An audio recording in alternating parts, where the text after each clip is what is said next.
আমাকে যদি কেউ বলতে পারে, পত্রিকা লেখছে, বাট কোনো নেতা যদি বলতে পারে মশিউর রহমান রনিকে আমি 10টা টাকা দিছি, তাহলে আমি এই যে এখন এই মুহূর্তে ওই আগে যে পদে ছিলাম এখন সেই পদেই আছি। তখন ছিলাম যুগ্ম সদস্য সচিব, তারপরে পদোন্নতি হয়ে আমাকে আবার সদস্য সচিব দেওয়া হয়েছে যুবদলের।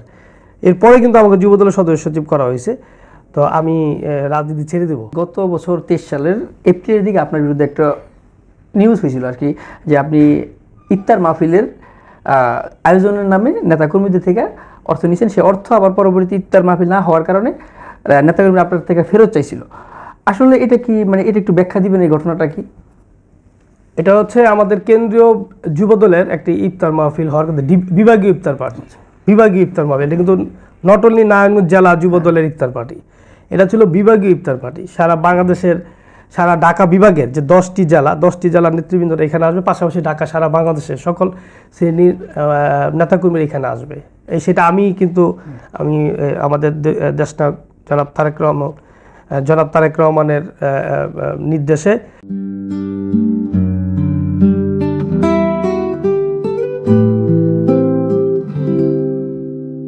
এবং আমাদের কেন্দ্রীয় নেতা যারা ছিলেন সুলতান সালাউদ্দিন টুকু ভাই, আব্দুল মোনায়েম মুন্না ভাই, তাদের কাছ থেকে আমি চেয়ে যে প্রোগ্রামটা আমি নারায়ণগঞ্জে করতে চাই, আমাকে করতে দিতে হবে। কারণ দীর্ঘ সময় আমি আন্দোলন সংগ্রাম করে আমি একমাত্র ভূমিকা রেখেছি, এবং আমি যেই আপনারা ঢাকা থেকে আমাকে যখন ডাক দেন তখন সর্বোচ্চ ভূমিকাটা আমি রাখি।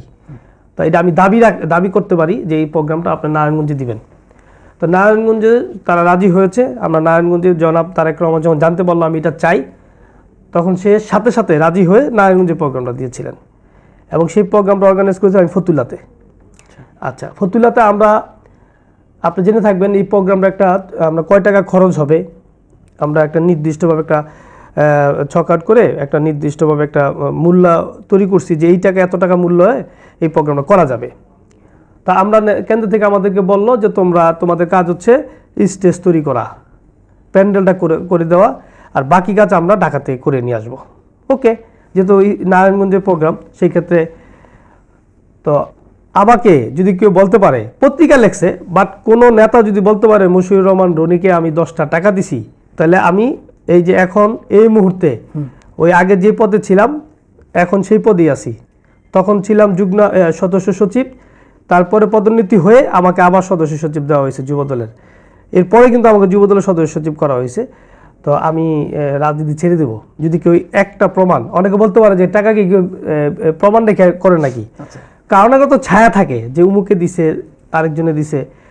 আমি প্যান্ডেল করার জন্য আমাদের যুবদলের মহানগর যুবদলের যুগ্ম আহ্বায়ক সাগর প্রধান, তার হাতে টাকা দিছি, এবং একটা টাকা দল থেকে দিছে, এই টাকাটা আমার হাতে দেয় নাই, তার হাতে দিছে। আমি কোনো টাকা হাতে নিইনি।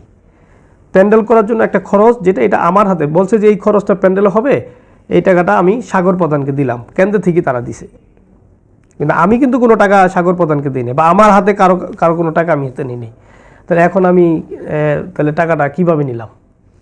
আচ্ছা, যারাই বলছে এটা শুধুমাত্র আমার রাজনৈতিক সাংগঠনিক যে দক্ষতা, এটা ঈশান্বিত হয়ে আমাকে ধরেন সাধারণ মানুষের কাছে হোক বা সাধারণ নেতাকর্মীদের কাছে এক ধরনের ব্যাড রেকর্ড তৈরি করার জন্য, মানে মিথ্যে প্রপাগান্ডা ছড়ানোর জন্য তারা এই কাজটা করছে। বাট সাধারণ কর্মীরা আমার চিনে, কারণ আমি তো থাকি এদের সাথে, কারণ আমার রাজনীতি হচ্ছে কর্মীদেরকে নিয়ে, আমার রাজনীতি কিন্তু এসি রুমের ভিতরে না।